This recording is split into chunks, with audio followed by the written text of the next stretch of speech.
Berkisah para bocil yang memiliki mimpi untuk menjadi pemburu harta demi mendapatkan kejayaan dan kekayaan. Bahkan ingin menjadi pahlawan yang terkuat di dunia ini. Dan sebagai awal mereka akan mengubah nasibnya di ibu kota Zebudia. Namun di antara keenam bocil ada satu bocil yang nampak kurang semangat, yaitu sang MC kita bernama Cry.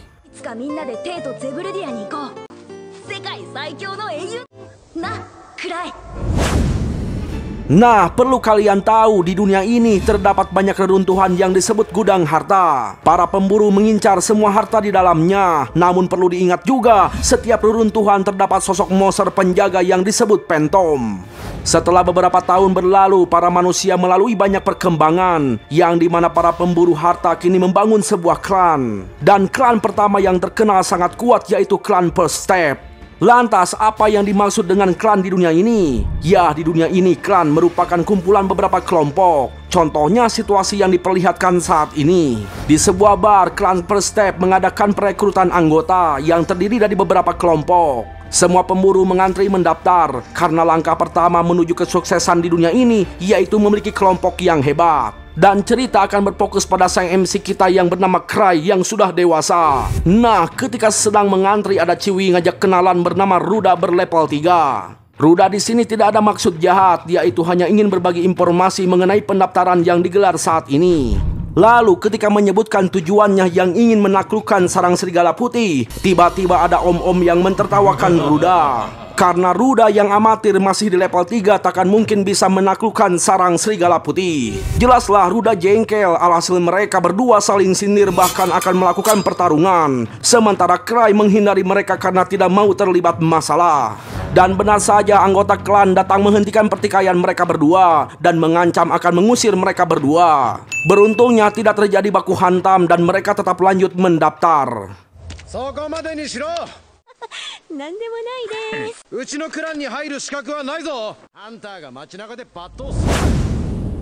Nah, ketika berada di ruangan, Ruda terkejut ketika mendengar bahwa Cry telah gagal mendaftar sebanyak 5 kali. Waduh. Lantas Ruda banyak tanya soal kelompok yang ada di sini. Cry yang sudah tahu semuanya menjelaskan bahwa kelompok yang sangat terkuat yaitu kelompok Ark Brave yang dipimpin oleh Ark Rodin berlevel 7 menyandang gelar sebagai petir perak. Sayangnya setiap ada acara perekrutan, kelompok mereka itu tidak pernah merekrut siapapun. Lalu Ruda bertanya kenapa ada meja kosong di ujung sana. Sontaklah si Om datang lagi menegur Ruda yang terlalu polos tidak tahu apapun. Ya, mari kita perkenalkan terlebih dahulu si Om songong ini bernama Greg Zangip berlevel 4. Greg menjelaskan bahwa meja kosong itu merupakan kelompok pertama pendiri klan First Step, yaitu kelompok penduka. Perlu kalian tahu, kelompok penduka merupakan penduduk pendatang dan mereka menjadi kelompok terkuat dan terkenal di ibu kota Zebudia. Dan hal yang paling penting, mereka itu merupakan teman semasa kecil Cry.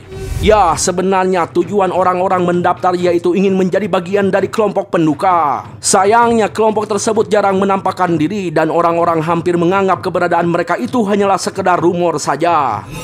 Tiba-tiba ada seorang bocah yang sangat songong sekali berteriak kencang ingin menjadi anggota kelompok penduka karena dia sudah berlevel 4. Sontak saja salah satu ciwi dari anggota klan bernama Tino dibuat kesal dengan bacotan bocah tersebut karena yang pantas masuk ke dalam kelompok penduka adalah dirinya.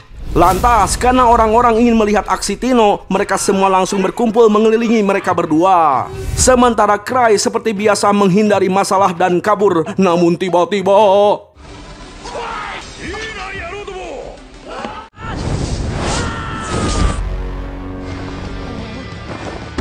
ya, Cry yang mencoba kabur malah ketahuan oleh Tino. Dan sungguh edannya, ternyata Cry di sini merupakan ketua kelompok penduka. Bejir.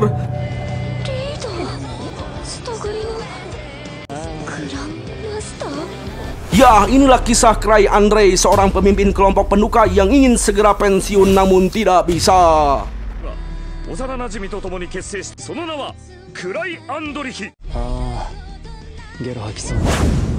Yo, hello bro, gimana kabarnya? Semoga kalian diberi kesehatan dan rezeki yang melimpah. Kali ini mari kita ngalur cerita anime terbaru lagi di bulan Oktober 2024 berjudul Nageki no Bourei wa Intai Shitai. Ya, anime ini cukup lucu bro, karena sang MC kita memiliki keberuntungan yang sangat tinggi. Bahkan sampai diberi julukan si pemilik 1000 trik. Wadaw. Lucunya, sang MC kita itu ingin pensiun karena merasa dirinya itu hanyalah beban di dalam kelompok penduka. Namun teman-temannya itu tidak membiarkan hal itu. Dan lucunya, sang MC dijadikan sebagai pemimpin kelompok penduka, sang pendiri klan Per Step. Lantas seperti apakah kisahnya? Mari kita langsung gaskan saja. Rau, rau, rau. だから通称足跡だ。始まりの足跡か。このまま帰りたい。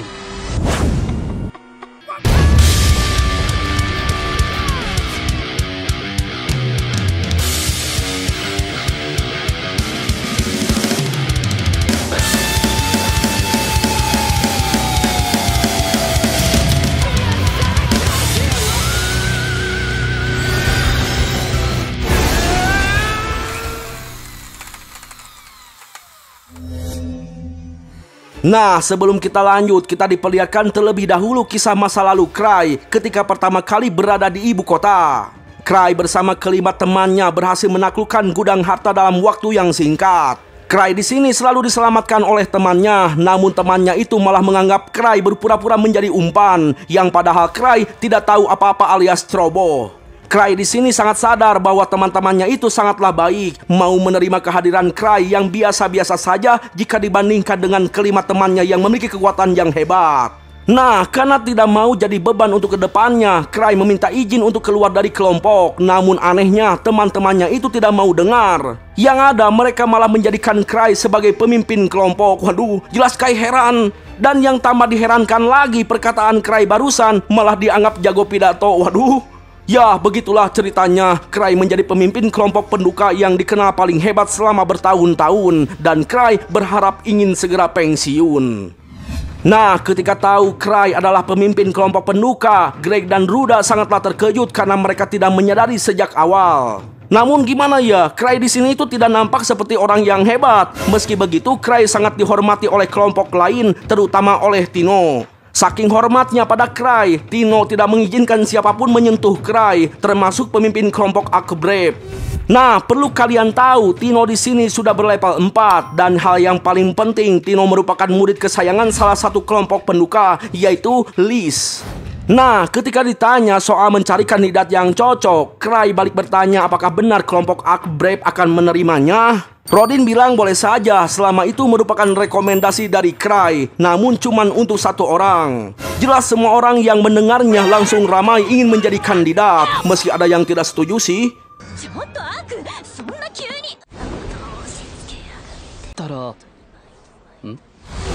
Tiba-tiba Tino dengan malu-malu ingin menjadi orang yang terpilih. Namun suasana jadi ramai ketika si orang ini mulai mengacau lagi. Bang, siapa sih itu orang, Bang? Riwul pisan, Bang.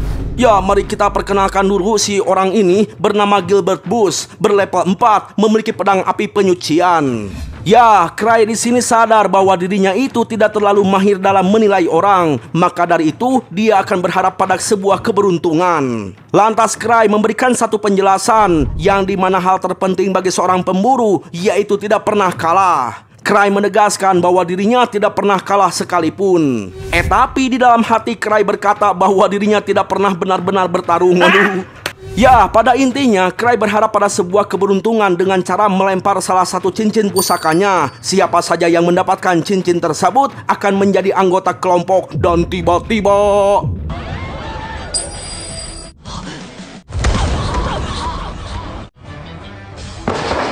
ya, hal tersebut menyebabkan situasi menjadi kacau balau karena semuanya saling bertarung memperebutkan cincin tersebut. Dan seperti biasa, Cry pergi begitu saja untuk menghindari masalah ini.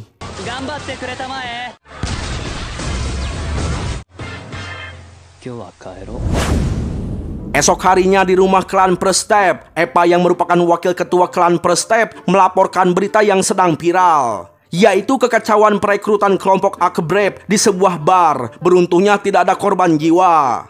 Namun parahnya, Cry di sini meminta kelompok Akebrave untuk bertanggung jawab, mengganti kerugian, dan harus mengunjungi pihak asosiasi untuk menjelaskan masalah ini. Dengan alasan Cry tidak bisa keluar rumah karena topeng penyamaran Reversible Face telah hilang. Perlu kalian tahu, Reversible Face merupakan sebuah topeng yang bisa mengubah bebengetan menjadi orang lain. Namun karena Eppa kekeh meminta Cry untuk pergi ke asosiasi, alhasil Cry pun pergi dan langsung bersujud meminta maaf di hadapan seorang manajer asosiasi bernama Gak Welter. Ya, meski Cry tidak dimarahi oleh Gak, namun Cry tetap harus menjalani hukuman karena sudah menjadi biang kekacauan, yaitu harus mengerjakan pekerjaan alias misi yang sudah dibukukan. Cry di situ harus memilih salah satu misi, tapi ingat karena itu adalah hukum, pekerjaan yang diselesaikan akan mendapatkan bayaran yang sedikit.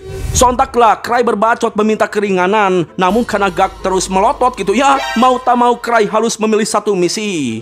Ketemulah misi paling mudah, yaitu misi penyelamatan di gudang harta level 3. Nah, setelah Cry pergi, Gak berbicara dengan sekretarisnya bahwa misi yang diambil oleh Cry merupakan misi yang paling sulit di antara misi-misi yang lainnya. Waduh, bahaya dong.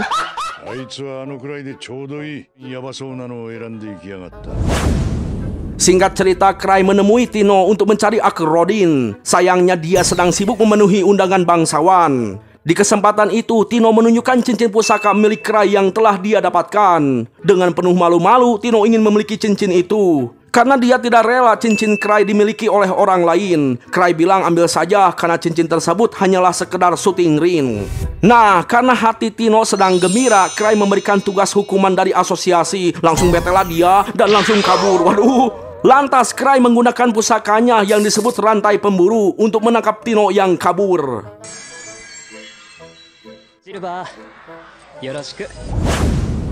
Ya, dalam sekejap Tino langsung tertangkap dan auto berada di hadapan Cry. Di situ Tino nampak menyedihkan karena tidak bisa membantah perintah dari Cry. Dan sebenarnya Tino hanya ingin makan es krim berdua saja dengan Cry. Tapi malah disuruh ngerjain tugas hukuman yang berat dilakukan untuknya yang masih berlevel 4. Dan ada kemungkinan Tino akan mati dalam misi itu. Intinya Tino ingin ditemani Cry, tapi Cry malah menyarankan orang lain untuk menemaninya. Betelah itu si Tino.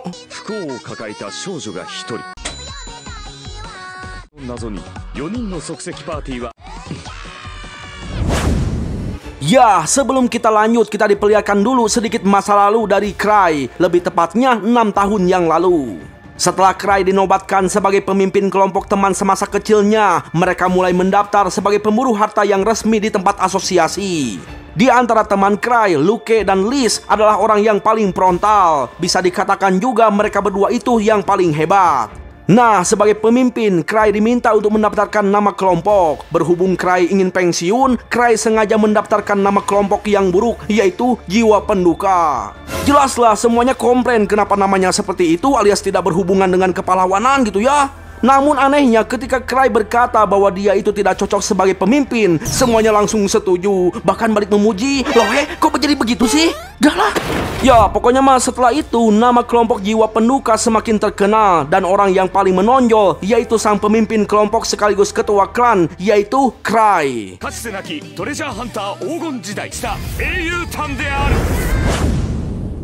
Lanjut ke cerita saat ini. Tino diajak menemui rekan-rekan yang akan ikut dalam misi, yaitu Ruda, Greg, dan Gilbert. Namun mereka masih nggak percaya Cry yang nampak tidak kuat memiliki level 8 dan berjulukan 1000 trik. Jelas hal tersebut membuat Tino marah meminta mereka untuk menunjukkan rasa hormat pada Cry. Perlu kalian tahu, sebenarnya nama julukan 1000 trik merupakan nama kedua yang diberikan pihak asosiasi. Dan nama itu sengaja diberikan oleh pihak asosiasi sesuai prestasi. Dan dengan nama julukan tersebut akan menjadi terkenal di kalangan para pemburu harta. Namun gimana ya, Gilbert di sini masih nggak percaya Cry mendapatkan julukan seperti itu. Sedangkan Greg percaya dan meminta Gilbert untuk bersikap sopan. Namun Gilbert nggak terima dan masih tidak percaya. Jelaslah Tino makin geram dengan kelakuan Gilbert yang terlalu banyak omong, yang tidak tahu menahu mengenai masternya. Lantas Cry tidak akan memaksa mereka dan meminta Tino untuk mencari orang lain saja. Lalu ketika akan pergi, tiba-tiba Gilbert menantang duel pada Cry. Dengan taruhan jika dirinya kalah, dia akan mengikuti tugas dari Cry. Intinya, Gilbert tidak mau mengikuti orang yang lebih lemah darinya. Jelas, Cry di sini tidak akan tinggal diam dan akan melayani Gilbert. Namun yang akan melawan Gilbert yaitu Tino. Langsung pemanasan lah itu si Tino. Waduh bang, ngetur banget ya si Tino ya bang. Halah berisik lu. Ya, di sini Gilbert masih tidak terima dan akan melawan Cry setelah mengalahkan Tino. Serius bisa menang? Nah, untuk memudahkan Gilbert, Tino bersedia melawannya tanpa senjata. Ya, sebagai pria sejati, Gilbert ikut-ikutan menyimpan pedangnya dan akan bertarung dengan tangan kosong. Jelas, Cray yang melihatnya terheran karena tindakan Gilbert sangatlah bodoh. Itu karena Tino sangat unggul dalam pertarungan 1 lawan 1. Sedangkan Gilbert tidak ada apa-apanya tanpa pedang penyucian. Tapi sebelum pertarungan dimulai, Tino ingin Cray berjanji makan es krim bersamanya. Cray bilang boleh saja, tapi setelah pekerjaan misi selesai. Langsung semangatlah itu si Tino, dan hanya dalam sekejap Gilbert dibuat babak belur.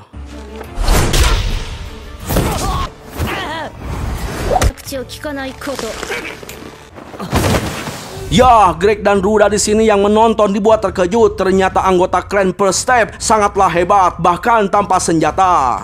Sementara itu, Gilbert yang kalah langsung termenung dan teringat dengan masa kecilnya, yang dimana Gilbert sebenarnya memiliki bakat yang hebat, tidak pernah kalah meski lawannya merupakan orang dewasa. Lalu ketika beranjak dewasa, Gilbert mendaftar menjadi pemburu harta karena hal itulah merupakan cita-citanya sejak kecil. Sebenarnya Gilbert pernah membangun kelompok dengan para pemula lainnya hingga menggapai prestasi yang menurutnya dirinya itu sudah menjadi kuat. Lantas Tino hanya memberikan saran bahwa kesombongan Gilbert akan membuat hidupnya sia-sia. Di situ Gilbert sadar bahwa dirinya masih lemah di hadapan Tino. Kemudian Cray berkata bahwa dia tahu perihal Gilbert yang meninggalkan kelompoknya karena perbedaan kekuatan yang terlalu jauh. Cray menegaskan bahwa kasus itu sama dialami oleh Cray, namun bedanya teman-teman Cray tidak pernah meninggalkan kelompoknya. Jelas hal tersebut membuat Gilbert merasa kagum. Ternyata orang-orang kuat di kelompok jiwa penduka memiliki belas kasih yang tinggi. Dan Gilbert masih terheran orang seperti apakah Cray sebenarnya. Di kesempatan itu, Cray menendang pedang Gilbert hingga mengeluarkan api penyucian, bahkan mengendalikan elemen api yang berkobar di sekelilingnya. Hal tersebut membuat Gilbert tidak menyangka karena dia sendiri sebagai pengguna pedang tersebut tidak mampu mengaktifkan api penyucian sebesar itu. Kenda, daiji ni suru to ii. Arienai da. Arienai. Nah, sebelum kita lanjut, kita dijelaskan situasi mengenai dunia yang dipijak Cray. Di dunia ini terdapat sejumlah mana yang bertebaran. Mana tersebut kemudian memadat menciptakan reruntuhan yang disebut gudang harta. Namun para peneliti masih belum bisa memastikan fenomena tersebut dan mereka masih belum memahami sepenuhnya mengenai dunia ini. Nah, salah satu dari reruntuhan yang akan dijelajahi Tino dan kawan-kawan yaitu sarang serigala putih. Dulunya reruntuhan tersebut dihuni oleh monster Silver Moon. Namun monster tersebut kini sudah punah karena banyak diburu oleh para pemburu harta. Dan saat ini sarang serigala putih dihuni oleh para Phantom yang menyerupai serigala berdarah. Ketika di kantor, Eva komplain kenapa Cray menugaskan Tino dalam misi yang sangat berbahaya. Cray menjelaskan bahwa gudang harta sarang serigala putih hanya berlevel 3. Dengan kata lain, hal itu akan mudah diselesaikan oleh Tino. Lantas Eva menanyakan soal pusaka yang digunakan Cray saat di tempat latihan. Ternyata kenapa Cray bisa mengendalikan api penyucian itu karena Cray memiliki cincin pusaka. Dan ternyata Cray di sini merupakan seorang kolektor pengumpul pusaka. Bahkan dia ingin membeli pusaka pedang penyucian milik Gilbert berapapun harganya. Sontaklah Eva marah memarahi Cray yang terlalu boros menggunakan anggaran klan First Step. Marah sih marah ya, tapi posenya itu loh, gak usah kayak gitu juga kan. Sabar bang, sabar bang. Ya, perlu kalian tahu, di sini Cray mendapatkan pendapatan dari keuntungan kelompok jiwa penduka, meski Cray hanya diam saja alias nganggur.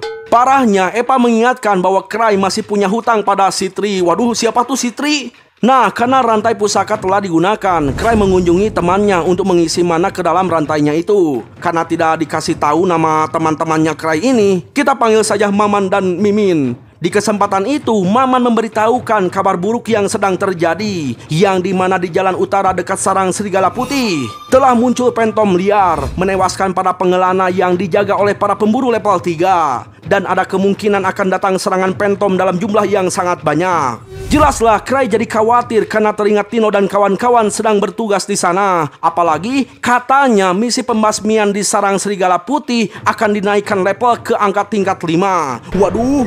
Sontaklah Cray kembali mengecek misi penyelamatan orang hilang. Dan sungguh tidak disangka salah satu orang hilang tersebut yaitu Rudolph Depaut berlevel 5. Dengan kata lain, misi itu bukanlah misi yang mudah bagi para pemburu yang masih berlevel 4 dan 3. Lantas ketika tahu Cry menugaskan Tino, Maman dan Mimin auto terkejut karena sudah dipastikan Tino takkan selamat. Sementara Cry masih tetap santuy dan berusaha tenang.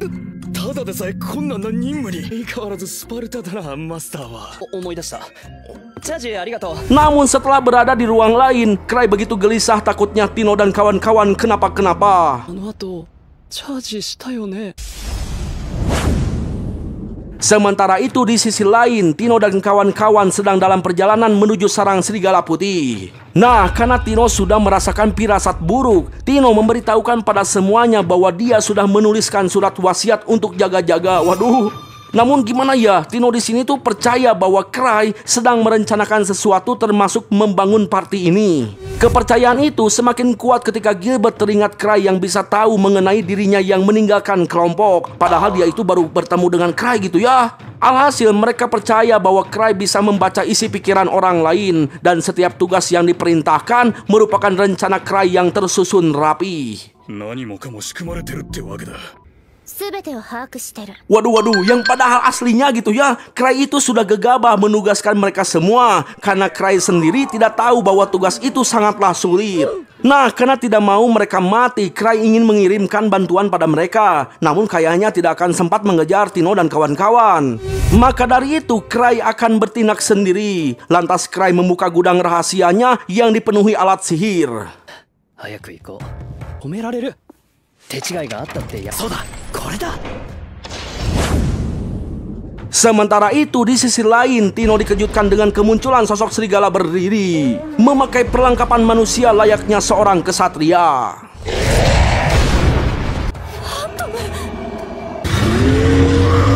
Kembali pada Cry yang masih mencari alat-alat yang cocok untuk menolong Tino dan kawan-kawan. Nah, setelah semuanya siap, ketika akan pergi, Eva merasa heran dengan tingkah laku Cry yang nampak mengkhawatirkan Tino, padahal hal itu merupakan rencana Cry yang sudah tersusun rapi. Waduh, salah paham tuh, padahal Cry udah ceroboh loh. Namun anehnya, Cry di sini merasa panik ketika ketahuan membawa slime Citri. Lantas Cry pun langsung pamit pergi menggunakan alat sihir yang bisa terbang. 一人用なんだよね。 Namun tak kenapa di sini Eva kembali dibuat heran karena alat sihir terbang tersebut merupakan alat yang gagal karena tidak memiliki rem dan tidak bisa dikendalikan, bahkan pernah mengakibatkan kematian bagi penggunanya. Waduh. Namun satu hal yang paling penting, kenapa barang bawaan Cry malah ditinggal? Apakah dia lupa? さすがにやばいスパルタ試練。すべては次回に乞うご期待。 Ya segitu dulu bro ceritanya. Gimana, seru nggak ceritanya? Jangan seru lah, masa enggak sih? Ya pokoknya mah kita harus lanjut sampai akhir. Ya jadi wesi. Oh wesi. Yang artinya halo para pemirsa yang budiman dan baik hati, jangan lupa like dan subscribe-nya ya supaya Bang Ultranya makin semangat untuk membuat konten-konten terbarunya. Pokoknya mah setiap konten yang ditonton ambil baiknya, buang buruknya. Terima kasih telah menonton. Sayonara, goodbye. Ingat jangan lupa bahagia ya pemirsa. Rau.